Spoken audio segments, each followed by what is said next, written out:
Hello everyone, this is me Garima Singh. Today we will read about Confrontation of Culture. I have already discussed the previous chapter. You can go to the playlist and there you can find the other previous lecture which I have covered. So basically in history what I am doing, I'm not discussing the crux, I'm directly discussing the solution of questions. So through solution you get to know that what this chapter is all about.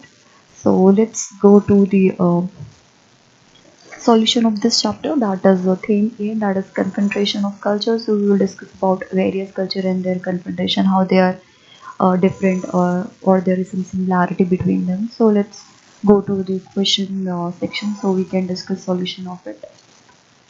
So here is the question. You can go to Apple on some timeline. That is the best way to know the crux of the chapter. So first question is, compare the civilization of Aztecs with that of Mesopotamia. So you have to make a table like this and then make a line in between, like you differentiate two things. So on left hand side it should be like this. So left hand side should be Aztec and right hand side is Mesopotamia. So for example, like in Aztec, you write the Aztec society was hierarchical. It included nobles, priests, warrior, and traders, whereas Mesopotamian society was divided into three classes that include higher, middle, and lower classes. Next point, in Aztec, you write the people of Aztec civilization worship the god of war and sun, whereas in Mesopotamia, people worship many god and goddess, not as a particular. Then Aztec civilization flourished in Central America between 1200 to 1400 AD, whereas in Mesopotamia civilization flourished in modern Iraq around 5000 BC. Then next point is Aztec knew the art of metal smelting. Ornaments were made up of gold. Then in Mesopotamia, the Mesopotamian were the first to use pottery and glassware is taken white. The next is over-to-worldly development, helping European navigation in the 15th century. So in this one, you have to write the development that was being done at that time, 15th century. So first is the invention of magnetic compass in 1380 CE, or have been searching and identifying four cardinal direction. These direction were north, south, east, west. Then other was manufacturing of sailing sea helped the sailor to sail much safer and comfortable. Larger ships were built which could carry a large quantity of cargo. Then travelogue of Marco Polo also helped a lot in European navigation and created wide interest among the people. And other were like travel literature and books on geography were also available. So there are so many development was done at that time. The next question is, give reason for Spain and Portugal being first in the 15th century to venture across Atlantic. So the ruler of both Spain and Portugal had passion of acquiring wealth in the form of gold and treasure of glory and titles. They also wanted to establish colony in the region. Then Christian missionaries wanted to venture across the Atlantic. Many Christians wanted to bring people of other land into the fold of Christianity. Then next is what a new food item were transmitted from South America to the rest of the world. So there are various food items like cacao, potatoes, tobacco, cane sugar, cheese, rubber, sugar, etc. They were transmitted from South America to the rest of the world. Then here you have to write in a essay form, write an account of the journey of an African boy of 17 captured and taken to Brazil as a slave. So this you have to do it by yourself. You can read this chapter and just take guidance from your elder or teacher also, so they can elaborate this. So, in simple, you can say the journey of the African boy was very hard. He was made a slave, and journey started from Congo. Their ship sailed in Atlantic Ocean and reached Brazil in South America via Congo. So various things you can write here. How did the discovery of South America lead to development of European colonialism? So, European countries were greedy for gold and silver. It was their expectation that a heavy quantity of gold was available in South America, so they settled in different regions. International trade and industrialization expanded in region. They established their rules with the help of military state, but local people resisted it. but the Spaniards suppressed their resonance. Then there's a merchant brought a variety of products to the Europeans such as tobacco, potato, sugarcane, cocoa, rubber. Even Europe also became familiar with the new crops from America, notably potatoes and chilies, as well as the merchant formed joint stock companies and sent out tradition expedition. Profit was the main objective. The newly discovered land earned huge wealth. It also gave us an impetus to the revolution, thus it can be said the discovery of South America led to the development of European colonialism. So these all you can write here. Now let's move on to the next chapter, that is industrial revolution. So yeah, we're gonna discuss industrial revolution. Let's just go to the question part so that we can discuss what we're gonna write in the answers. So this is the industrial revolution that is here. Let me scroll a bit, then you're gonna waste.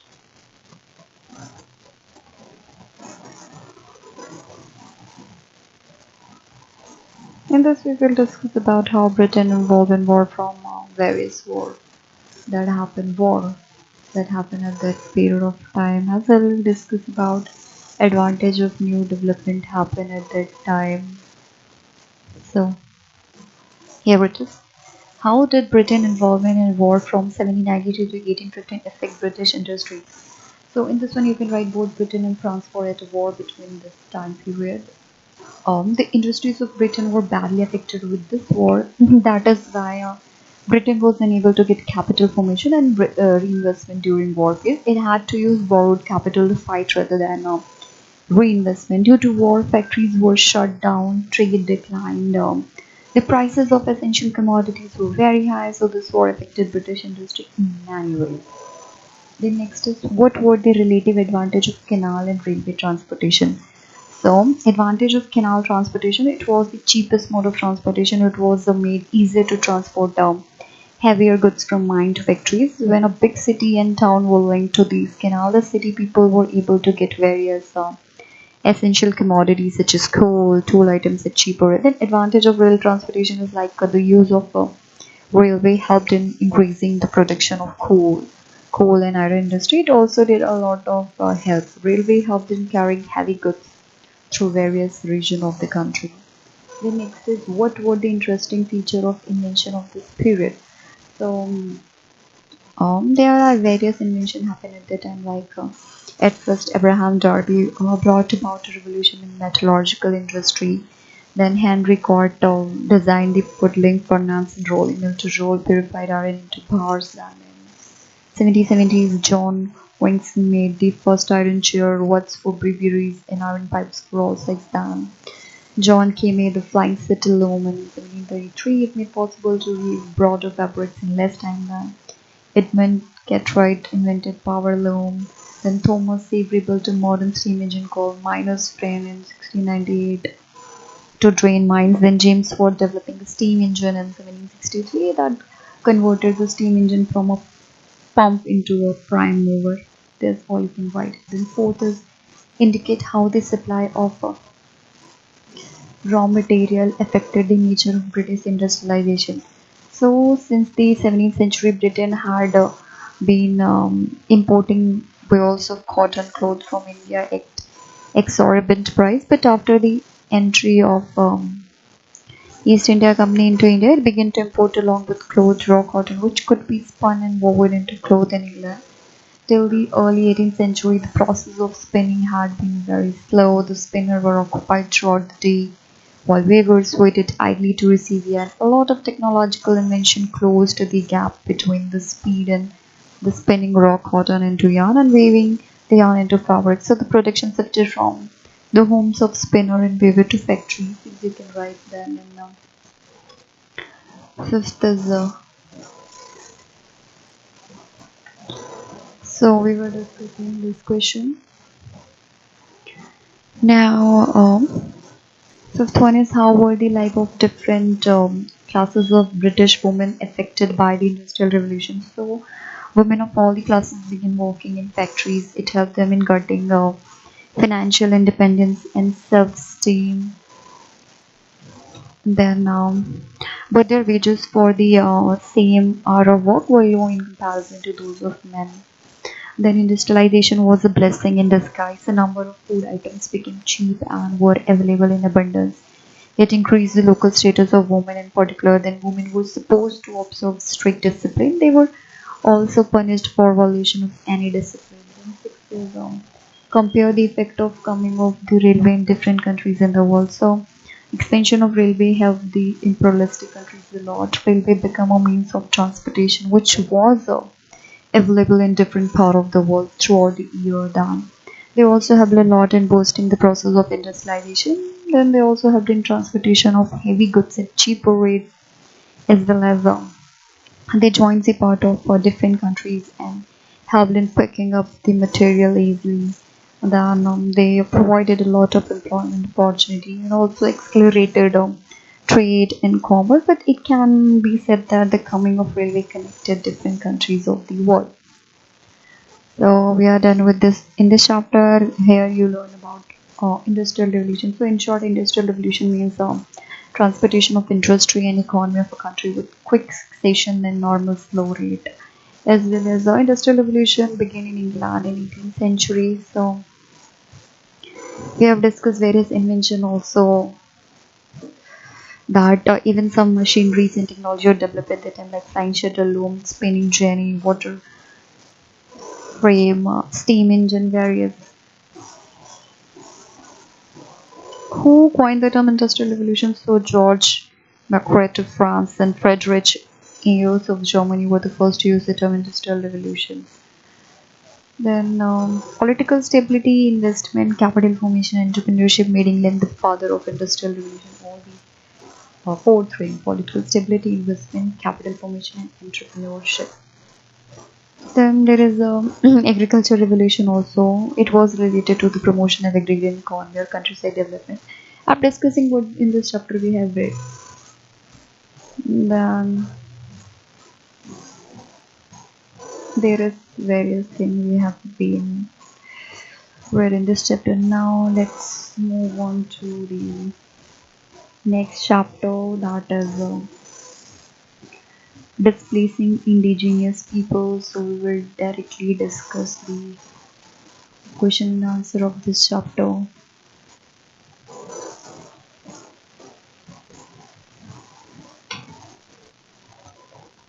So here the first question is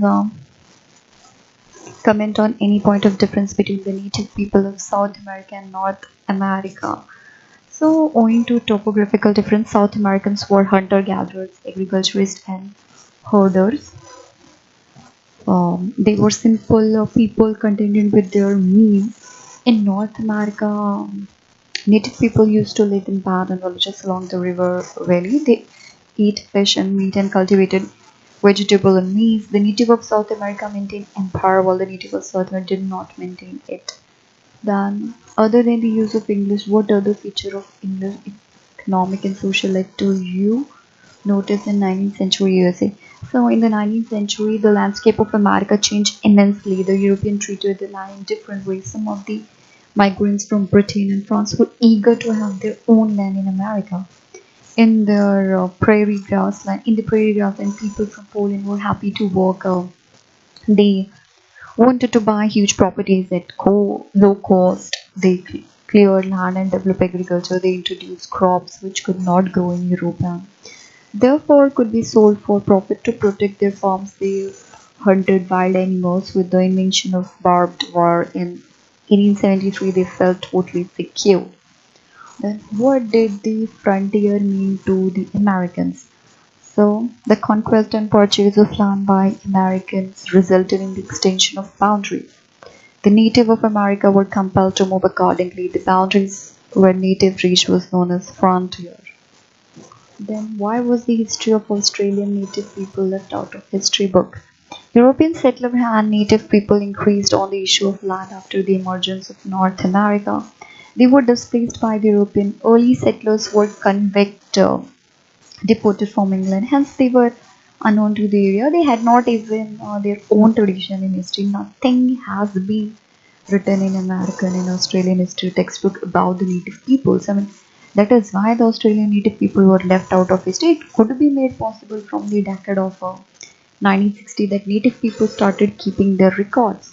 This is how a satisfactory is a museum gallery display and explaining the culture.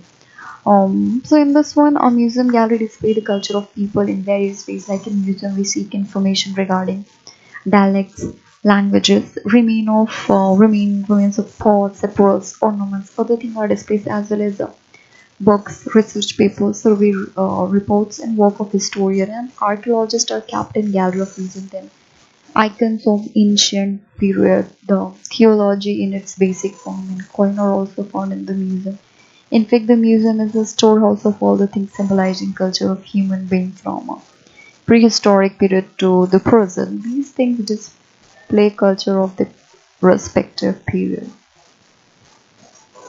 And this one is basically activity based question. You have to do it by your own self. In this chapter, we learned about basically native. So, native refer to the birthplace of a person where he she lives in. The term was used by European to describe inhabitant of colonized country. Then, basically, East India Company established themselves as political power in South Africa. The company defeated local leader and annexed their territory to formally establish its power. Then, secular basically used to describe the people who came from outside and settled at a particular place or region. So, their various names were given by European to the countries of New World, like Canada, America, New Zealand, Australia.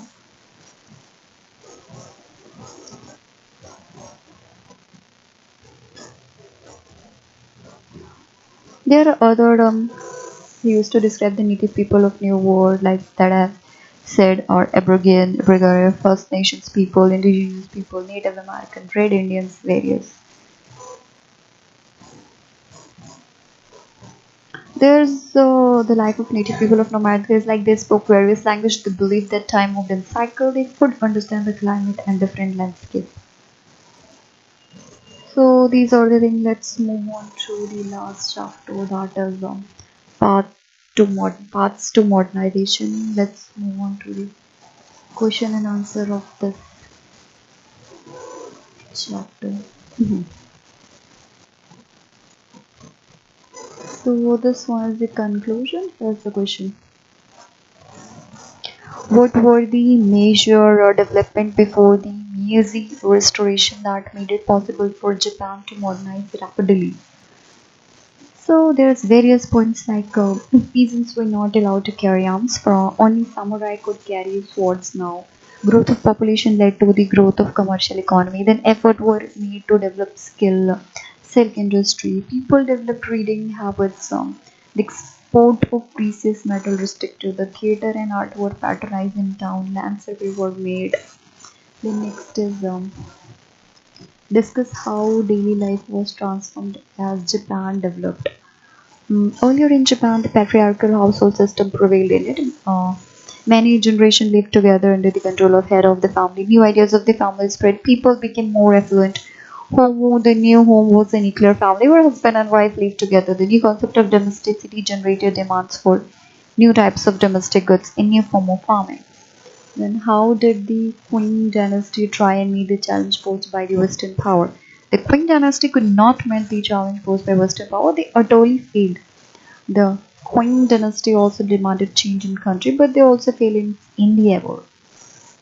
What were the Sun Yat-sen three principles? That was nationalism, democracy, socialism. That is DNS. Democracy, nationalism, socialism. Did Japan policy of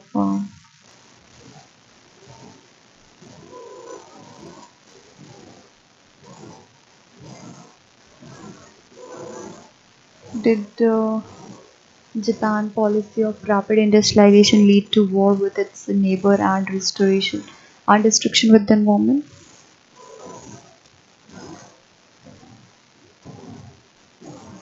So the rapid industrialization of Japan led to war and destruction of the environment due to various reasons like development of industries affected the environment in many ways. It led to the exploitation of natural resources to obtain raw material and for consumption of furnished product. The need of colonies was felt.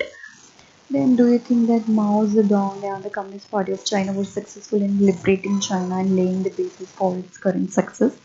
Yeah, it is true that Mao Zedong and the Communist Party of China was successful in liberating China and laying basis for its current success. In 1925, after the death of Sun Yat-sen, the Kuomintang was headed by Chiang Kai-shek. Previously, the Communist Party of China was founded in 1921. He tried his best to strengthen the rule of Kuomintang, but no initiative was taken to achieve the three revolutionary principles of Stalin, that is nationalism, democracy, and socialism. He also made an attempt to raise a new class of landlords.